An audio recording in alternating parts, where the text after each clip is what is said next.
मिल्ला times में आपका स्वागत है। मैं असरार अहमद। त्रिपुरा पिछले 8-10 दिनों से पूरी तरीके से जल रहा है, लेकिन देश की भांड मीडिया और देश के बड़े बड़े नेता इस पर खामोश हैं। बड़े बड़े नेता इस पर बोल नहीं रहे हैं। देश में अल्पसंख्यक समुदाय को लगातार निशाना बनाया जा रहा है।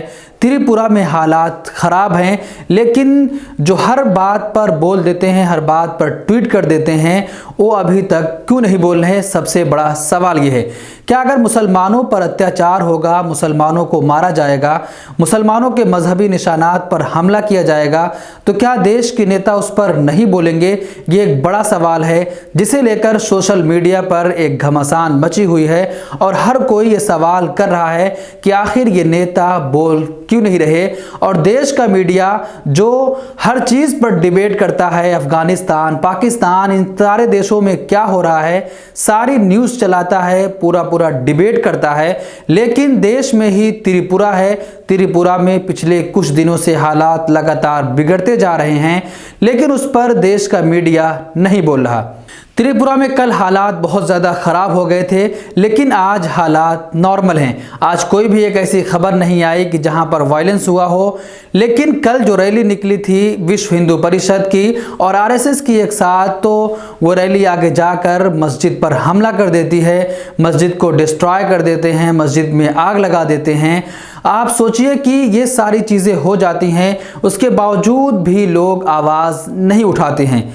कई मुस्लिम घरों पर हमले किए गए। अभी तक 21 मस्जिदों को निशाना बनाया गया है। कई मस्जिदों को मुकम्मल तौर पर जलाकर राख कर दिया गया है, लेकिन फिर भी कोई आवाज़ क्यों नहीं उठा रहा? ये एक बड़ा सवाल है। इतना सब कुछ हो गया, विश्व हिंदू परिषद की रैली निकल रही है, उसमें मुसलमानों को मारने काटने के नारे लगाए जा रहे हैं और मुसलमानों के नबी हज़रत मोहम्मद सल्लल्लाहु अलैहि वसल्लम के बारे में गलत बयानी हो रही है। उसके बावजूद भी त्रिपुरा की सरकार और त्रिपुरा का प्रशासन उन दंगाइयों के खिलाफ कुछ भी नहीं कर रहा। जो नारे लग रहे हैं, आप अगर सुनेंगे तो आप हैरत में पड़ जाएंगे कि ऐसे नारे भी लगाए जा रहे हैं देश में। देश का जो भाईचारा है, इतने दिनों से हिंदू मुस्लिम एक साथ रहते हुए आए हैं, उस भाईचारा को तोड़ने की पूरी कोशिश की जा रही है। देश के प्रधानमंत्री, गृह मंत्री तक खामोश हैं, वो कुछ बोल नहीं रहे। त्रिपुरा का प्रशासन कह रहा है कि हमारे पास फोर्स नहीं है, फोर्स की कमी है, जिसकी वजह से हम हर जगह फोर्स नहीं पहुंचा पा रहे। अगर ऐसी बात है तो त्रिपुरा में राष्ट्रपति शासन लगाकर तुरंत वहां पर मिलिट्री उतारनी चाहिए और जो लोग वहां पर रहे हैं, जो लोग वहां पर रह रहे हैं, जो नागरिक हैं, उनके जीवन को बचाया जाए, क्योंकि लगातार वहां पर दंगाइयों का मनोबल बढ़ता जा रहा है। वहां के मुख्यमंत्री अभी तक कोई भी एक स्टेटमेंट नहीं दिए। इतना सब कुछ हो गया, मुसलमानों के मस्जिदों, मुसलमानों के दुकानों और उनके घरों को निशाना बनाया गया, लेकिन अभी तक एक भी गिरफ्तारी नहीं हुई है। जो लोग रैली निकाल रहे हैं, जो मुसलमानों के खिलाफ बयानबाजी कर रहे हैं, जो मुसलमानों के खिलाफ भड़काऊ भाषण दे रहे हैं, उनको आप पहचान सकते हैं। विश्व हिंदू परिषद के लोग उसमें शामिल हैं और आरएसएस के लोग उसमें शामिल हैं। उसके बावजूद भी लोगों को अभी तक गिरफ्तार क्यों नहीं किया गया? ये त्रिपुरा के प्रशासन पर एक सवालिया निशान खड़ा होता है।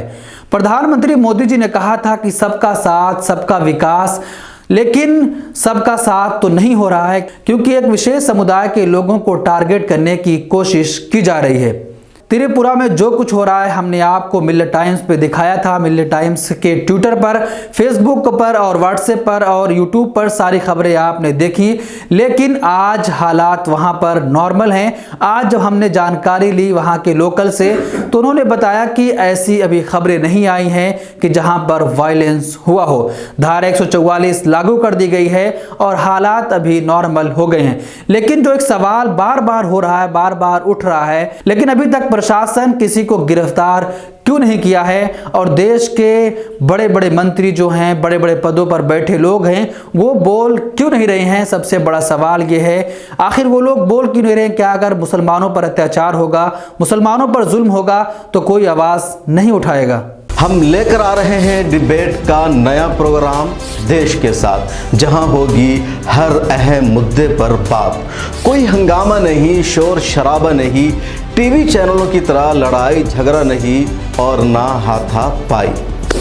देश के साथ में हम बात करेंगे मुल्क के बुनियादी इश्यूज़ पर, इंसानी हुकूक पर, आलम इस्लाम के मसाइल पर, अक़लियतों, दलितों और आदिवासियों के साथ होने वाले जुल्म पर और उन तमाम इश्यूज़ पर जिसे मेन स्ट्रीम मीडिया में जगह नहीं दी जाती है। पैनलिस्ट के तौर पर हमारे साथ जुड़ेंगे हिंदुस्तान और दूसरे मुल्कों के तज्ज़िया निगार, दानिशवरान, जर्नलिस्ट, कलमकार, वकला, उलमा, समाजी कारकुरान, सियासतदान और मुख्तलिफ उमूर के माहिरीन।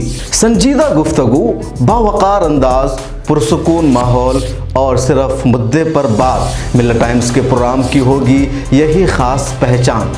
मिल्लत टाइम्स के यूट्यूब, फेसबुक, ट्विटर और दूसरे प्लेटफॉर्म पर देखिए एक साथ लाइव, सोमवार से जुमा तक रात 8 बजे मेरे साथ यानी शम्स तबरेज़ कासमी के साथ। हमारी वीडियोस देखने के लिए बेहद शुक्रिया। मिल्लत टाइम्स की खबरें पढ़ने, सुनने और देखने के लिए गूगल प्ले स्टोर से ऐप डाउनलोड करें। यहां आप उंगली की क्लिक में पढ़ सकते हैं 4 ज़बानों में न्यूज़, उर्दू, हिंदी, अंग्रेज़ी, बंगला। आप ऐप पर मिल्लत टाइम्स की वीडियोस भी देख सकते हैं। अगर आप YouTube पर देख रहे हैं तो रेड बटन को दबाकर चैनल को सब्सक्राइब करें और बेल आइकन ज़रूर दबाएं। फेसबुक पर देख रहे हैं तो पेज को लाइक और फॉलो ज़रूर करें। ट्विटर और इंस्टाग्राम पर भी मिल्लत टाइम्स को फॉलो करें। मिल्लत टाइम्स की स्टोरीज हासिल करने के लिए टेलीग्राम और व्हाट्सएप पर बराह रास्त हमारे साथ जुड़ सकते हैं। हमारे काम से आप मुतमईन हैं तो इसे जारी रखने और मजबूत बनाने के लिए हमें सपोर्ट करें। स्क्रीन पर दिख रहे और डिस्क्रिप्शन में दिए गए अकाउंट नंबर पर मिल्लत टाइम्स को अपनी रकम भेज सकते हैं। अगर आपके इलाके का कोई मामला है, आपकी मसाइल को मीडिया में जगह नहीं दी जा रही है तो हमें ईमेल करें या व्हाट्सएप पर मैसेज करें, हम उठाएंगे आपकी आवाज़। मिल्लत टाइम्स मतलब मजलूमों की आवाज़, नफरत के खिलाफ जंग, फर्जी खबरों से निजात। www.millattimes.com